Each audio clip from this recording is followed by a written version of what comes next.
coaches with 45 years combined experience in human resources, Jen Trumm and Katherine have both experienced the highest of highs and the lowest of lows, both personally and professionally. What they both know to be true is this: our mental, physical, and emotional health are the essential building blocks in order to thrive and shine in the field of HR. In a first of its kind podcast, we'll be getting real and we'll discuss and share what has contributed to both our success and struggles, with the goal of inspiring women around the globe to stand tall and take the necessary action to both thrive and shine in HR. Here are your hosts, Jen and Katherine.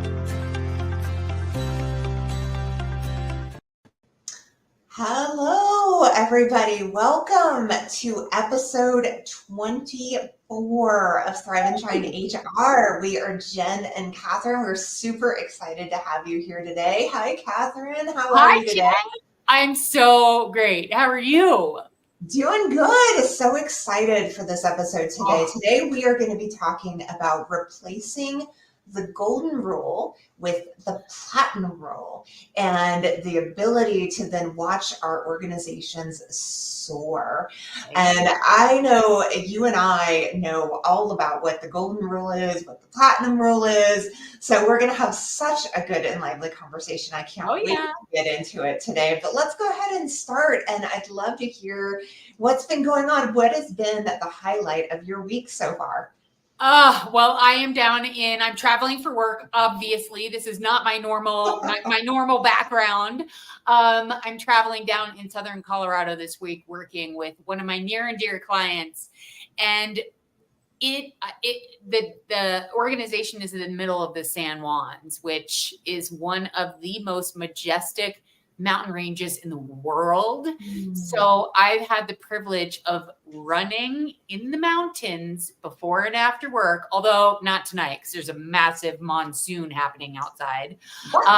But it's been thundering and there's a mudslide and all kinds of things happening outside right now. But it is just breathtaking. I just feel so lucky. Even though I live in Colorado, it's just that much more beautiful down here in Southern Colorado. So I'm happy as a cucumber, if cucumbers could be happy.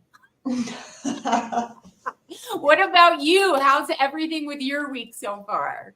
Oh, so good. So good. A highlight of my week so far is there was a networking event for HR professionals here locally. And it was just such a cool opportunity. It was an evening event that, they have quarterly and don't get to connect with other people in the field too often. And it was really cool, to kind of put heads together around, what are you doing for this? And what are you doing for that? And yeah, it was beautiful. It was at a vineyard, which I don't drink anymore, as you know, right.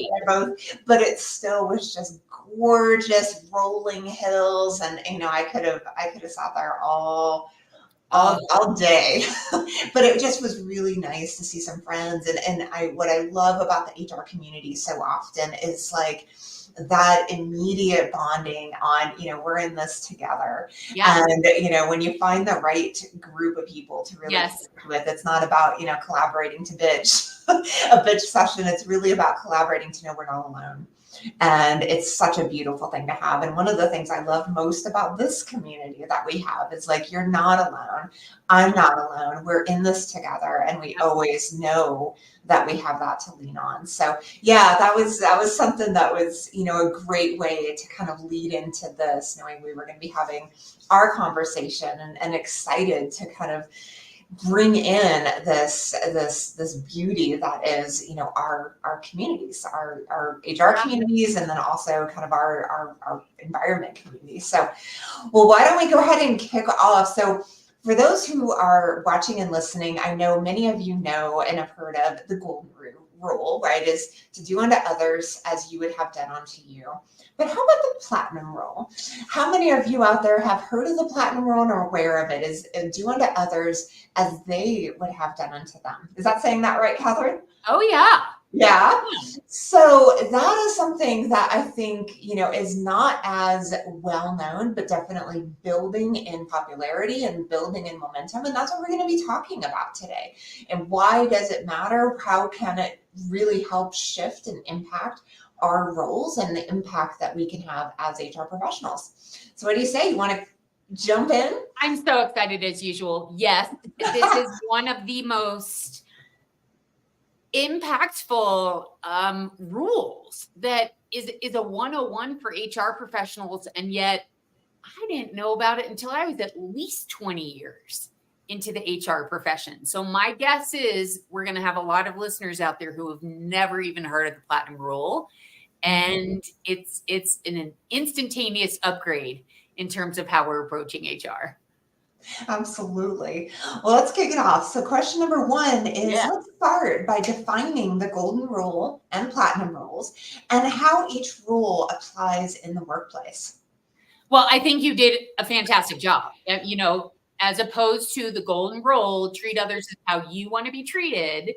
Platinum rule is treating others how they want to be treated, right? It's just truly meeting people where they are versus looking at it through your own personal myopic lens that's a little bit more me-centric, and realizing that every single human is different. Jen, I feel like you and I have so many commonalities and such a tight bond, and yet we're different humans and we think differently. So it just is an upgraded way to lead with more empathy and more emotional intelligence and more thought intelligence as well. And it does take some thought. It takes some thought to say, okay, I know how I want to be treated in this situation, but do I actually know this person well enough to know how they actually want to be treated? And it is just a game changer, total game changer. What do you think? What's been your experience with it? Yeah, I'm with you. I went many years in my HR career having no clue about the platinum rule or what it is. And what I find so interesting is how difficult it is for people to separate themselves, for that even to be something that they can even wrap their heads around, right? So I just had a conversation with a manager the other day who is so kind of stuck in their ways around kind of this tough love concept, right? It worked for me, I know that it, works for them, and being able to kind of shift that and open them up to another possibility that could be around what could be well received by the other is really something that I'm finding is taking some time to even be able to kind of open that up, because it just is not something that is a very common place to think that it would be necessary to have to consider the impact of another when it comes to my messaging. Because, for so many, it's really about, here's what I need to say, therefore I'm going to say it the way that I know it's going to work for me. Yes. Versus being able to kind of open and shift that. And that's really that difference between the two. And I think for me, it's been around how can we help leaders kind of take that step back to recognize why it even could make a difference. Because I think for those who've never had that exposure to it, that is a big first step that I think that first step. Yeah, that I think that for so many, until they have that greater exposure to it, it's going to be a difficult one to kind of cross that threshold. So, knowing the two and the difference between the two is one thing, right? That's like the first step of it. But then really actually seeing how there is openness to apply it and recognize how it could impact is something altogether. So I don't know, in your experience, when it comes to like presenting and opening others to that concept, and this is kind of off topic a little bit, but have you found just that difference between the two, whereas there's clarity of like a difference between the two, but then there's actually this whole nother hurdle to climb around whether or not individuals believe that there's actually use into applying this other platinum rule? What has been your experience in that area? Oh my gosh. I think the people, funny you say that. I actually led a training yesterday on generational inclusivity for, I'll tell you the fun title we actually used, but for all intents and purposes, it was generational inclusivity. And I'm flashing back to a gentleman in the room. He was really funny. He is 100% a boomer, very proud to be a baby boomer. And he's done nothing wrong. He has just led with a mindset that, buck up, buttercup. Yes. That is just, he said it over and over again. And it was the whole room was laughing. And we're talking in this case, it was 4 different generations. We didn't have anyone from the silent generation, anyone born before 1945. And just that, I don't even want to necessarily talk about it being a fixed mindset, although that's definitely part of it. And it's not that anyone's done anything right or wrong. It's just if you don't have the knowledge about the platinum rule, you don't even know what's out there. You don't even know what's possible. You don't even have the sense to think, well, I want to be, to differentiate between all humans want to be respected. I want to be respectful, or buck up, buttercup was exactly how I was raised and it's worked for me. So of course it's going to work for other people. Yeah. I think the platinum rule is something that once you see it, you can't unsee it. It is impossible to go back to just the golden rule, because you start to see, if you put it into practice, you start to see the difference that it truly, truly makes. I don't know. Did I even answer your question?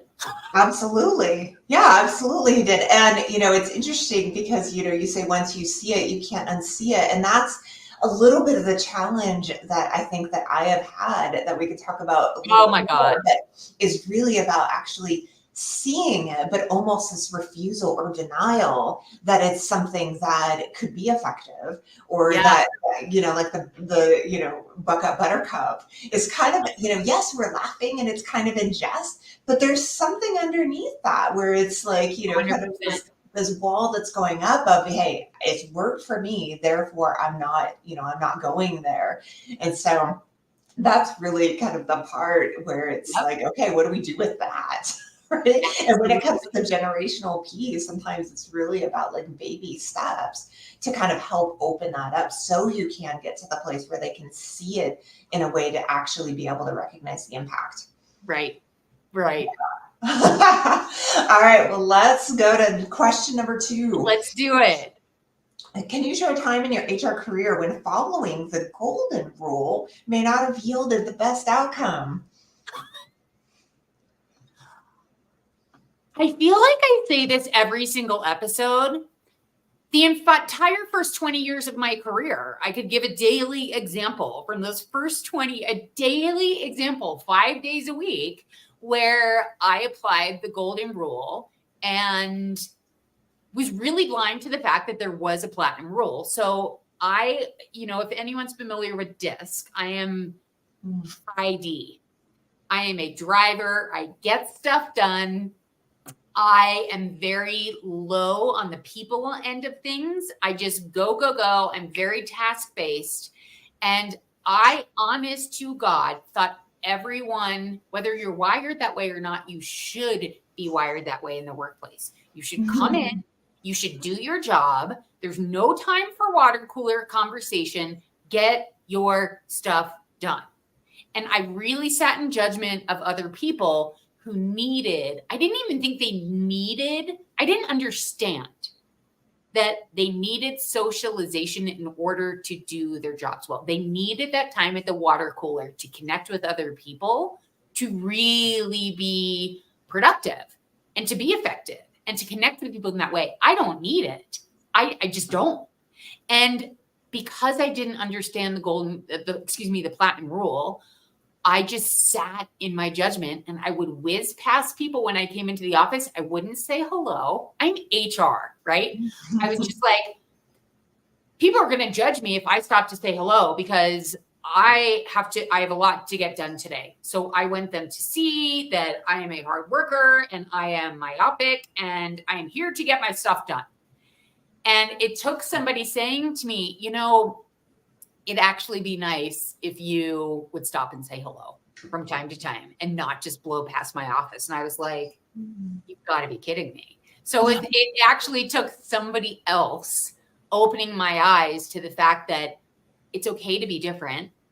It's okay to respect people for their differences and actually go so far as to cut the judgment, tap into the curiosity, and realize that just because somebody is different than me doesn't make them right or wrong. Doesn't make my approach right or wrong either.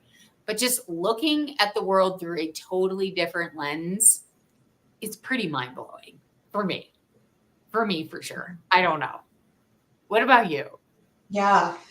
No, I think that's such a good example. And mine is similar because I'm a D in the disc, but I also do have a high I as well. You do have a high I. But one of the things that I had to train myself, or I consciously forced myself, is to shut that off, to shut down the empath in me, to shut down kind of that emotional people side, because of the training that I got in HR that really kind of drilled in us that, we need to be black and white, you need to be this, you need to be that. And so programming that into myself over the course of many, many years, really actually, now that I'm kind of outside of that and I've learned so much about myself, it was interesting. It was like this progressive muting of myself and muting of my true, authentic feelings and emotions about situations. And it became almost robotic. And I remember there was one particular incident where there was an individual who was very clearly an empath as well, although she didn't say it to me, but it was pretty obvious. And she was really struggling because there were two individuals who, gosh, in retrospect, she was being bullied, right? They were picking on her. Yeah. And at the time, because of my training, because of that force within myself to try to shut down what I knew to be true, I would then react to this individual with a buck up buttercup type of reaction, right? And even though within myself I was practically shaky about it because I knew that was not, the right thing. Wow. But yet here I was kind of within this programming of the HR world that I believed that was what I was supposed to do, follow this idea of, saying, no, that you have to turn that off. Wow. And what was so fascinating about that situation is this individual ended up leaving, and years later we ended up kind of reconnecting in a whole different kind of thing and had this beautiful conversation because I was able to kind of be upfront with her about how much I would have done things differently. Wow. And it's such a beautiful opportunity to kind of reflect back when you can really have that maturity that you've come from that place of originally believing that was the right thing to do at the time because of what I've been told, because of what I've been programmed and educated, versus if I were truly resting and grounded within my most authentic self, I would have been there for her. I would have reacted in a way that allowed her to be heard and understood, and, given that, that space for that. Whereas even though, which is so fascinating, even though within myself, that would have been what I wanted. So it's like, even on the golden rule, you're like, well, wait a second, but it's really came down to what I believed was supposed to be the reaction of an HR person. So that golden rule can get so tricky because really we're acting on these reactions based on what we think we're supposed to do or what we think perhaps we would have done, versus, as you said at the beginning, truly meeting those individuals where they are in an effort to be able to allow them to feel seen and heard. And so it's just so interesting too, to be able to recognize how much differently we perhaps may have responded to circumstances when we can really act from a place where we're trying to kind of be there for those individuals in a very authentic and true way. Okay, now I have a question that's not something that's on our list of questions. So you and I have talked about, like, you are a total empath, and I'm not an empath. So do you think being an empath, it's a little bit more natural for you to tap into utilizing the platinum rule? Because if I'm understanding being an empath, I mean, for our listeners, it's just really having this natural ability to be empathetic. You quite literally can feel somebody else's energy. And Mhm. I'm just wondering if that makes it easier for you. Whereas sometimes I feel like I have to really, maybe I'm going about it the wrong way. I feel like I have to be very cerebral about it.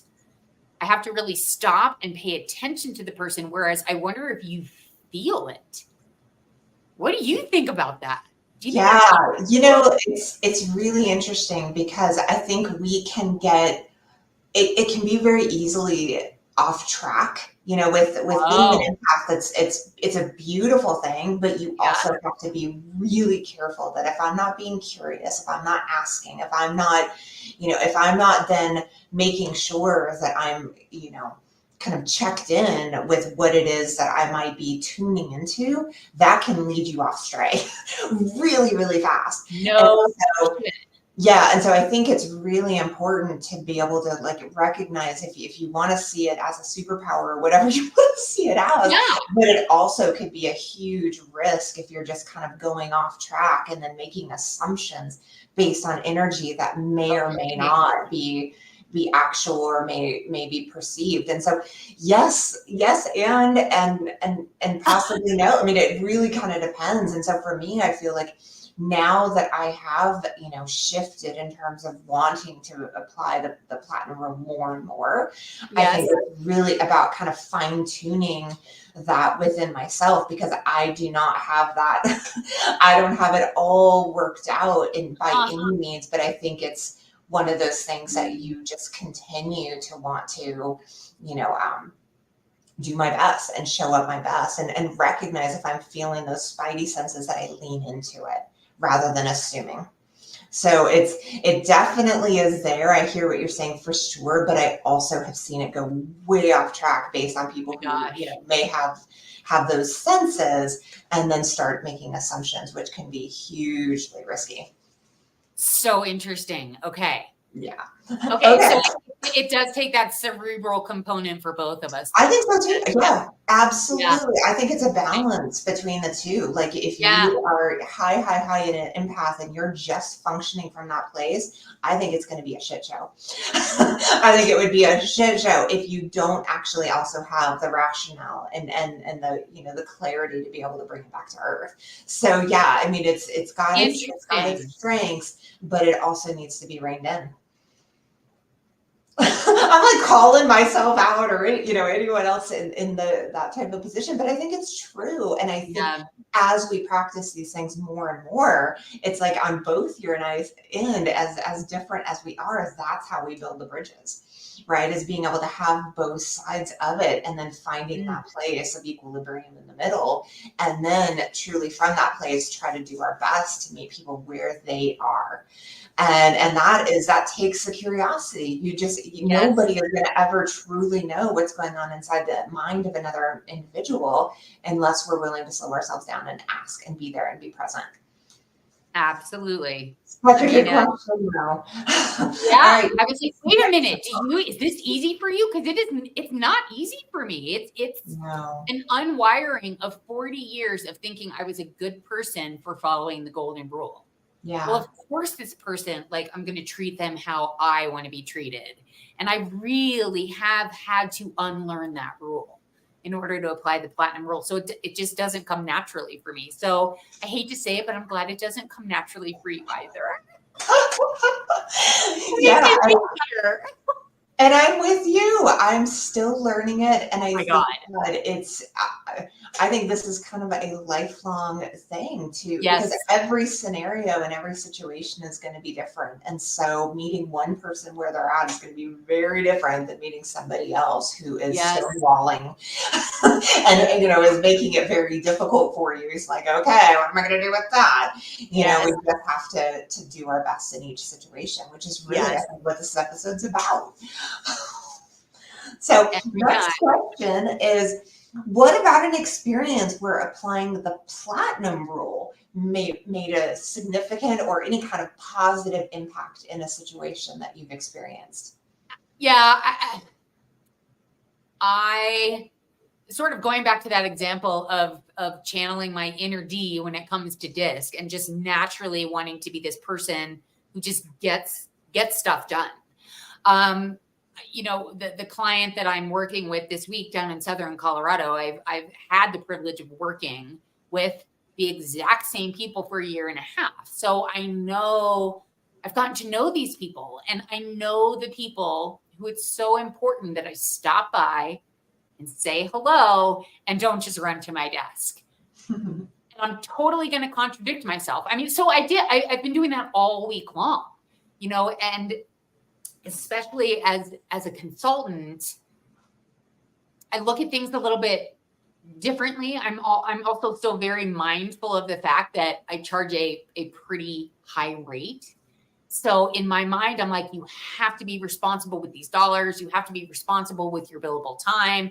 You don't want to be wasting time. And then I have to rethink that thought that, well, for some of the people you work with, Kath, it's not wasting time. You're actually being rude in their mind, you're being rude by, just going and working on your leadership development program and doing research. It actually takes having those conversations and really connecting with people. So, I mean, this is something that's just on the daily. I mean, as recently as probably an hour ago, I was leaving for the day.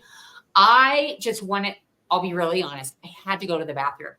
I have this tendency to just work, had to go to the bathroom, and I literally was about to blow past this woman's office who I love, who's near and dear, and I hadn't actually seen her all week. So I stopped and we chatted for a long time. And once I get chatting, I mean, I love people. I love to connect with people. It's just not in my nature. I get laser focused. Gotta go, gotta get stuff done, gotta get on the call with Jen for our podcast recording tonight, all the things. And I know it meant the world to her that I stopped and said hello and held my bladder for a whole 10 minutes as we caught up and connected. So I don't know if that's a good example or not, but it's just paying attention and being aware. And I think the other thing that can be a little bit complicated is that just because somebody's behaving one way one day doesn't mean they're going to behave the same way the next day. We just never know what's going on in people's personal lives. Things could really change from 5 o'clock one day to 8 a.m. the next morning. And it's just having that additional level of awareness as well to be paying attention, whether it's quite literally asking or just noticing if somebody is showing up a little bit differently than they did maybe as recently as 10 minutes ago. We just never know. Just never know. Just always paying attention. Yeah. Nice. What about you? Is there, any specific experience or general experience where it really made a positive difference in handling any situation in your work world?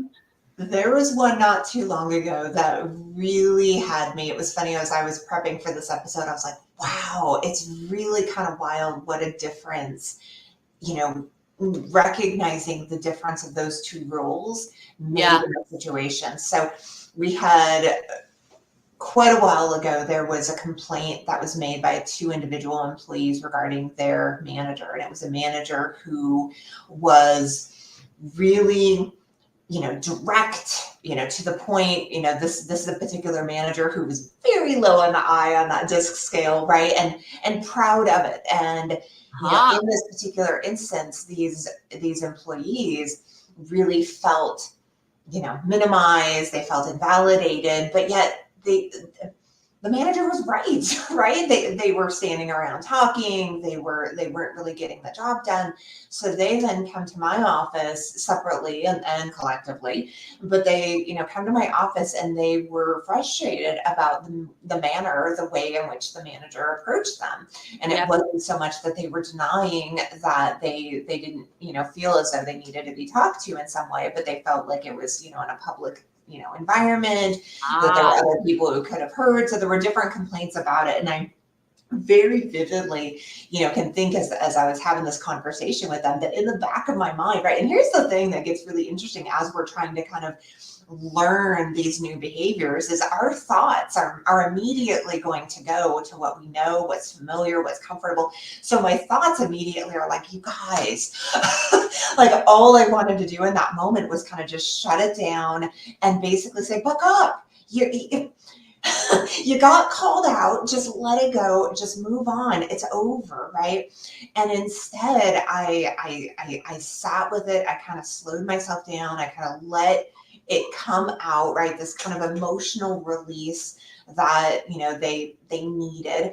And it was really kind of miraculous when that happened, because by letting them kind of release that, and here's the thing with me that I absolutely know that I have to work on that's really difficult is patience in these situations. I want to fix it. I want to resolve it. I want to get on with it.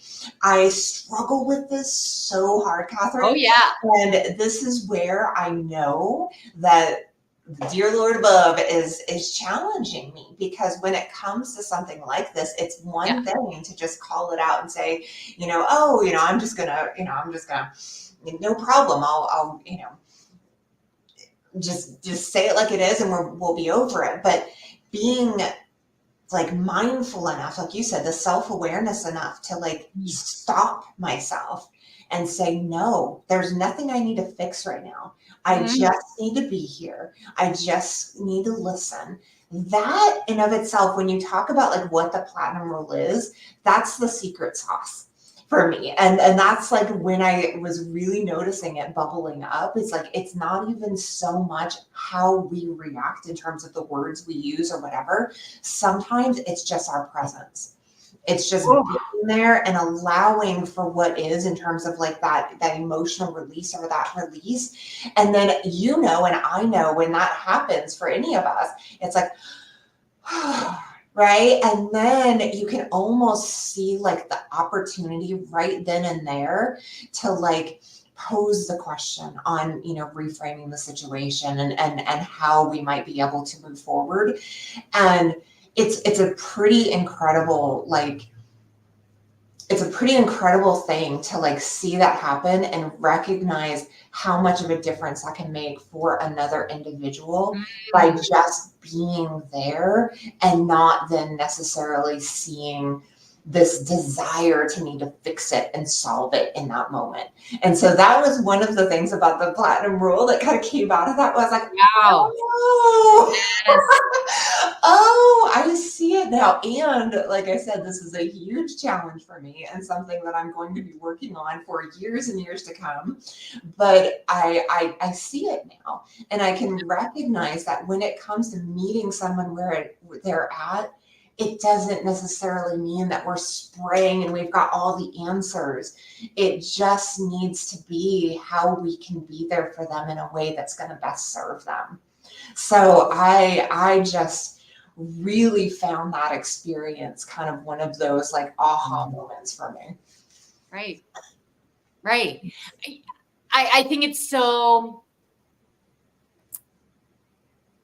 I don't know where this comes from. And now I'm really intrigued. So I'm going to get on the Googles to figure this out later tonight. But it's such a commonality with HR professionals. We just want to dive in and fix. And the antidote kind of goes back to last episode of the power of the pause. Instead of power through, you pause through. I can't even remember the exact phrase we came up with, but you and I were like, oh my God, this is amazing. And almost, if not certainly, tapping into the prefrontal cortex to just do some critical thinking without just diving right in and trying to fix it. And maybe I just answered my own question without going to the Googles. Does it just come from that lizard brain, the primitive brain, the amygdala, that just wants that safety, wants that security? I think I may have just answered my own question. Yeah. Well, and I think it's also like nobody wants to be feeling this anymore, right? Like the discomfort of what has been, presented to me. I want it over. Yes. And I know for me that's a big part of it, is like I want to be able to solve for X by eliminating this discomfort for me and for everyone else. And the reality is that the answer is actually going into it. Yep. Right. And being willing to be with it. And that in of itself is something that I think for you and I as coaches and kind of understanding why that actually can be such a catalyst for the positive change that we're looking to do anyway, but like doing it through our own willingness to allow ourselves to be in that discomfort. And so it has been such a game changer, and yet it's still something that I think situation to situation, it's a work in progress. 100%. It's like just this lifelong lesson. Lifelong life lesson. We're lifing in the lifelong lessons. Oh, all day, every day. Isn't that the truth? Oh. All right, next question. So what insights have you gained from using the Platinum Rule and that have improved your interactions and or decision making? I think you've already said it, but it bears repeating that just actually that slowing down, especially when we want to speed up, especially when our instinct is to fix. It's that just slowing down and realizing that by actually going slower, by actually taking your time, by actually getting to the facts versus leading, with your own assumptions, what, in the coaching world, we refer to it as mind drama, just taking the time to ask and to get to the facts. In other words, what the other person is truly thinking, helping them differentiate between the facts and the mind drama, and really utilizing those coaching skills of understanding how to ask in an empowered way to help the other person and sometimes ourselves really get down to our own truth. That's informing, all the thoughts that we're having, that's informing how we're behaving. And for the other person involved, or, if you're dealing with two employees, like Jen, you were sharing, it's a skill. It is truly a skill to know what empowering questions to ask to help other people see their own truth. And I think that is one of the most powerful set of skills or set of skill that I learned in coaching school. And I know you and I giggle about it because we're always saying, oh my gosh, we're talking about coaching school again. But I do think slowing down is actually the fastest way to get to the root, if that makes any sense at all. Absolutely. And, having that desire to be interested or open to other possibilities. And, that my answer, is really around that. It's like, it's one thing to have an intention around wanting to resolve the conflict or resolve the circumstance. And I have good intentions. I want to be able to make a difference or solve this, versus being able to really sit with and be open to that potential impact that may or may not be intentional and may or may not be anything that, might have been even within our scope of awareness. And this is one of the things that in working with different leaders, I find so fascinating. And some of it is generational, in terms of that openness to other possibilities outside of what they believe, that was, however they're seeing it, right? The black and white or whatever. And, seeing so much, through my own growth is really about like becoming more and more like aware of how little I really do know. Of like how little I really, really do know, especially when it comes to the minds and hearts of other people. And, but that's like what is so interesting in partnering and working with different leaders, of really even being able to kind of get to a point where people are open to seeing that.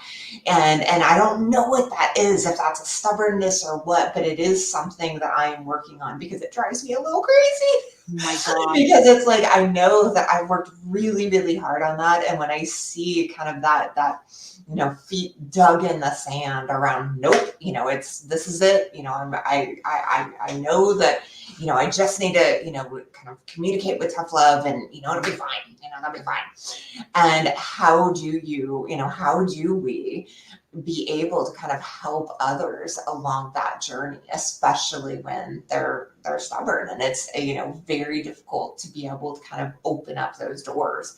Oh, yeah. And I think the more that I continue to kind of go down that road myself, and just being very humble around how little I know and calling that out, I've noticed that, even my year here, and, in other environments, that helps, it helps give others a little bit of permission to be able to recognize that in themselves and say, oh, maybe I don't have all the answers, Right. But until we can kind of get to that place to actually be able to say, hey, there might be another way, especially when it comes to that impact that we may not have been intentional around, or we may not have, intended for it to have a negative impact, in terms of like, the employees who came to me, that manager had no clue.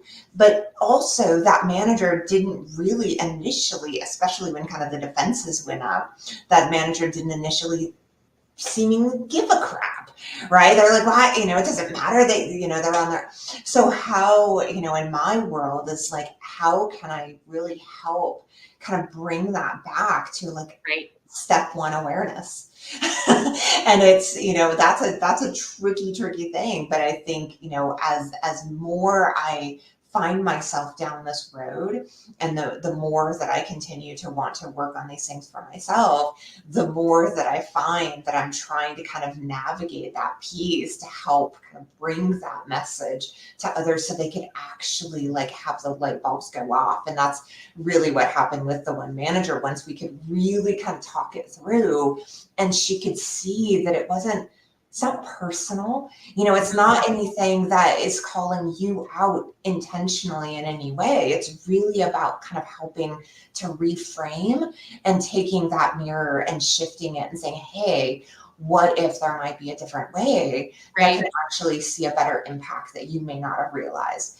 And that, I think, has been a real help, but it's still something that I find myself kind of stuck in that way, because again, this whole platinum rule idea is still so fairly new that people are like, what are you talking about? And so I don't know if you've had experience with that, where you kind of helped kind of bring that and shift that dynamic, but it definitely is one where I've seen people dig in even harder when it comes to bringing that out and trying to kind of communicate that in a way that might help them see that there may be another way that could be more effective. You're making me you're not making me, but you, as usual, I'm flashing back to that training yesterday on generational inclusivity, and specifically we were talking about how neuroscience has disproven the theory on the carrot and the stick being the most impactful way to motivate people. It's just been proven it just doesn't work. We really need to help employees understand their own individual why, and that's what's going to lead to long-term inspiration versus short-term motivation, all those types of things. And today I was meeting with one of the directors who participated in that training yesterday, and he was like, I got it. So he was, in terms of, okay, here's the golden rule. I've been told it's the carrot and the stick. I'm in my early 50s. I'm a Gen Xer. This is what I was told. So because I know that this is the right way, I'm going to treat other people in the way I've been not only taught, but, treat other people how I want to be treated. And it sort of gets not really convoluted, but we get in our minds that because it's been this way for so long, or this is how we've been taught, this is the right way. It's just a matter of challenging some of those old beliefs, but in a very compassionate and loving way. And really, again, just leading with that curiosity. And this person in particular was so excited to tell me this morning. He's like, I spoke with my wife about the carrot and the stick, and I got it. And no wonder when we have conversations with our 2 adult grown sons who are in their early 20s, he's like, no wonder it hasn't been working.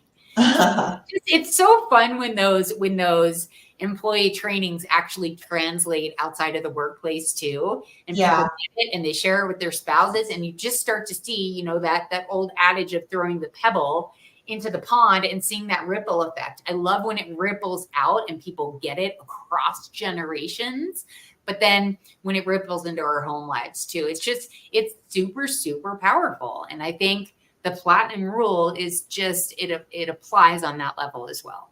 Yeah. Oh, sorry, go ahead. No, that's all I was going to say. Well, I think that's one of the most exciting things for me is when you actually can see how it works real time, because I think that's the only way with something like this where you're going to be able to start seeing momentum is to see the proof, right? The proof of it actually working, and then being able to kind of have those aha moments, whether it's at work or whether it's at home, to come back around. That's, for me too, it's one of the favorite things that I have ever about training, is when somebody comes back around and says, I got it, something. Yes. It's always sometimes, some outside of work situation. They're like, oh, I got it now. And you're like, that's it. You're my girl, or, whatever. It's kind of an exciting way of having everything come together. Mind blowing in such a positive and impactful way. And that's what I love about HR. Every day truly is a day to thrive and shine. And when we start to realize, okay, golden rule is great. What is this platinum rule? And actually practicing it and applying it. It's a game changer for our profession. And more importantly, it's a game changer for the employees in our organizations. It's pretty powerful. Absolutely. All right. Next question. Can you share some practical strategies that HR professionals or anybody can use to cultivate a mindset that embraces the platinum rule? I want to offer 2. One is true active listening. Really listening and not thinking about what you're going to say next. Listening with a completely blank slate, open canvas, and listening in a deeper way than you probably have ever before. And that's just paramount. I just think in order to see things a little bit differently, one of the very first things we have to do. And then the other one, of course, is utilizing the tools that are out there, like DISC, like Enneagram, like anything that will help develop our own self-awareness, but also helps us see that everybody is unique. Everybody is different. There is no right or wrong, but pausing long enough to say, oh, they're a little bit different than I am. And therefore, if I apply the platinum rule, I'm not going to be treating them how I want to be treated. I'm going to treat them, meet them where they are, and treat them how they want to be treated. And in order to do that, I think there are some really, really great tools out there just to help that process along in the workplace and outside of the workplace too. Damn, you nailed it. You took my bullets perfectly. So Really? Absolutely. Yes. The listening, the reflecting back, and really just learning as you go, and knowing that, you know, you're not perfect, I'm not perfect, but I'm here, that I'm here, and that I really want to do my best to be here for you in the way that can best support you. And for me, I think that is one of the things that has been such a huge game changer, is like checking my ego at the goddamn door. Damn, And being very conscious around where that is, because I think that for me and for so many others, especially like working with, leaders for as long as I have, how often are we not even aware of how much our ego is attaching to that situation?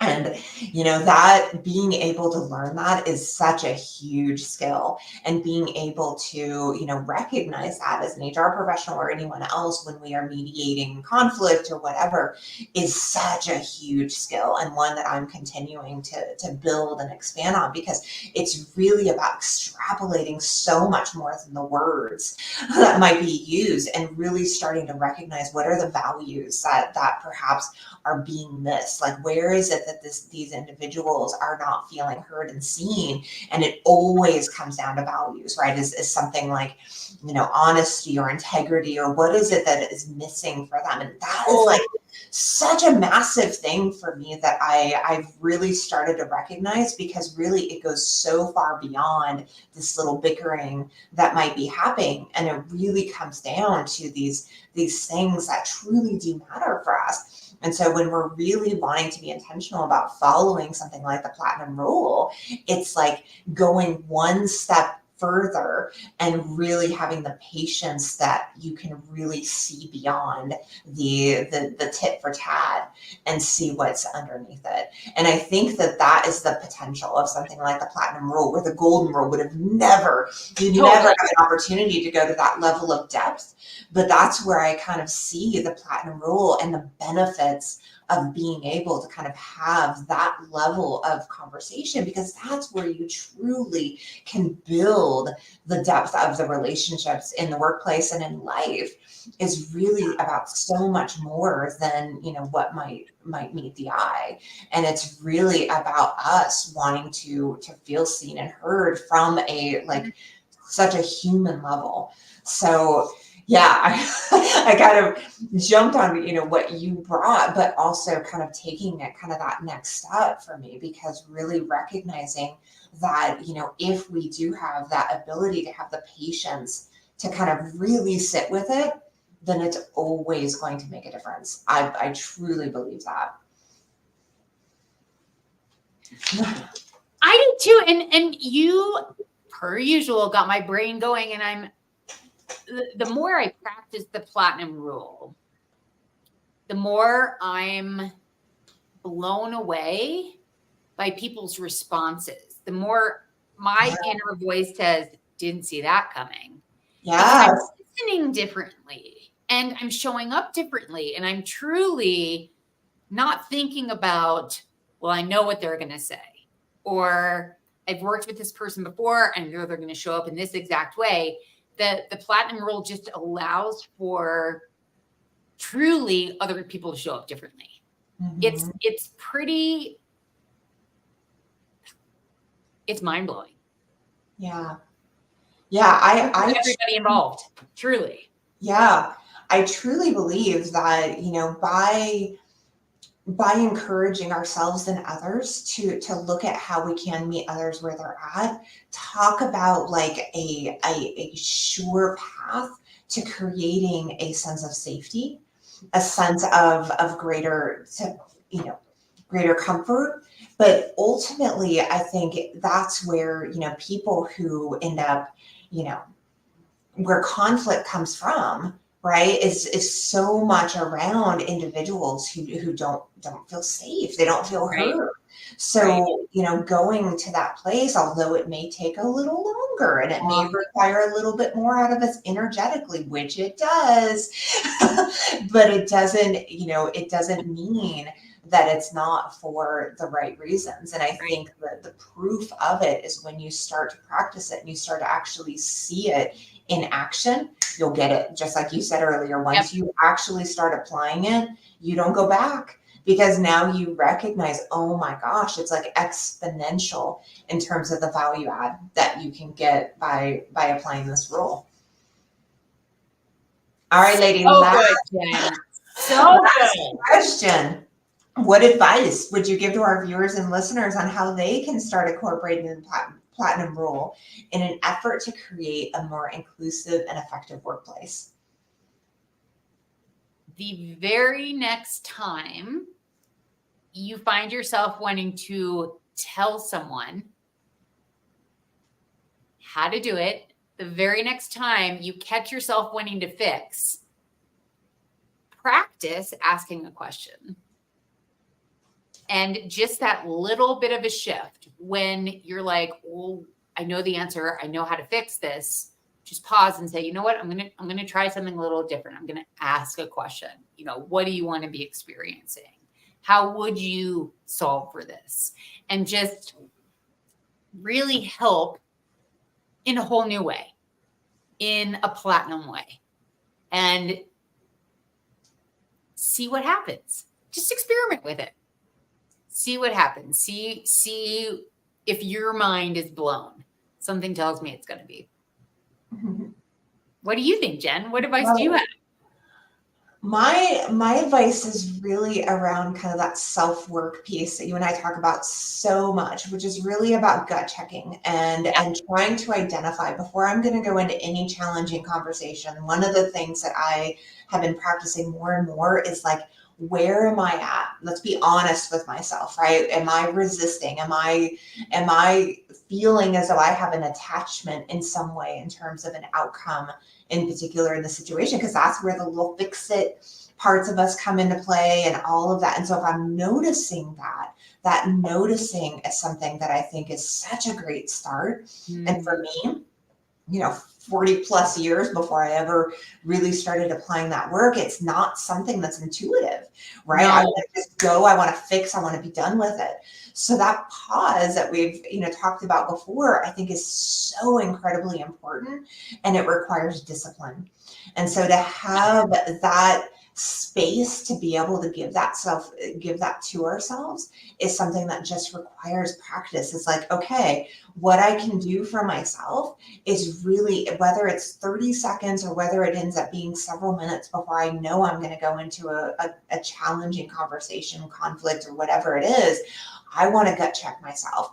And I really want to be aware of where I am in order to ensure that I can be as absolutely regulated as possible for myself, so that I truly can meet somebody where they're at. Because honestly, I don't know about you, but I do not think it's really possible for us to truly be able to show up for somebody and really be able to meet them where they're at if we have attachment from an ego place. And if we're not aware of that and we're coming into it and we think that we, can solve for or be able to handle the situation, but we're not yet really checked in with ourselves, that's where it can go off the rails. And so, and it takes some practice and some discipline, like I said, but it really, I think, is a skill that I have noticed over the last couple of years just continues to get a little bit better and a little bit better and a little bit better. And obviously there are going to be situations that come that are going to be, knock me off my rails from time to time, because you don't know sometimes what you're going to get. But at the same time, to be able to see kind of that growth over time really shows up through this practice for me. Yeah. So many ways to use that term practice. And it's one of the most powerful words and powerful uses. man, I have nothing to add. Mind blown. Well, and then, kind of going back to your answer is like, starting with the self check, and then to be able to like, practice with the same word of like that curiosity. And for those of us who that doesn't come intuitively, that, we can practice curiosity from a truly you know, I don't know if my words got off, but truly from Yeah, a place that doesn't have any sort of attachment to anything is it's not necessarily an easy thing. I think it just takes that ability to continue to show up for it, even if it's a little messy and sloppy at first, which it might be, and I know it has been for me. it's so funny you say that, because my coaching clients, it's something that time after time, my clients are always allowing for messiness into their lives. There's just this letting go of control and saying, you know what, it's okay if it's messy, because I'm practicing and I'm learning and I'm growing and I'm trying new things. Of course, you're not going to nail it every single time. It's just allowing for that. You know what? I'm practicing something new and it's okay. Yeah. And to recognize that not everyone else is going to necessarily have grace around that. And you have to actually be the one to recognize that your why, you're solidified in your why, and everyone else, they'll be fine. It'll be, especially if it's a new type of behavior or action that wasn't necessarily a way that you've shown up in the past. Absolutely. You attempting to try to show up in a different way, it might get rejected. There might be individuals who are like, what are you doing? That's not you. And you're like, you know what? It is now. That this is something that I am really dedicated to doing. And so having the willingness to be brave in those instances and continue to put that practice in action, I think is everything. And making sure that we're that community for one another to say, hey, it's worth it. Keep doing it. Even if you don't get the rah, rah, shish, boom, bah each and every time, it is okay. Right? It's a challenging thing as you're trying to shift different behaviors that perhaps have been running your life for so long. Right. Yeah. It's Carol Dweck's work on fixed mindset versus growth mindset all day long. Definitely. Yeah. Always opportunity. Yeah. Oh, Jen, so fun as always. So fun as always. Well, with that, I want to thank you, Katherine. As always, this is such an incredible conversation. So Appreciate you, and thank you everybody for joining us today. We want to encourage you to keep coming back. Next week is going to be episode 25, which we will be a quarter century. And we're excited. We are so grateful to have the podcast and have this community. And thank you everybody for joining us. Do not forget, each and every day is a beautiful day to thrive and shine in HR. Have a great day, everybody.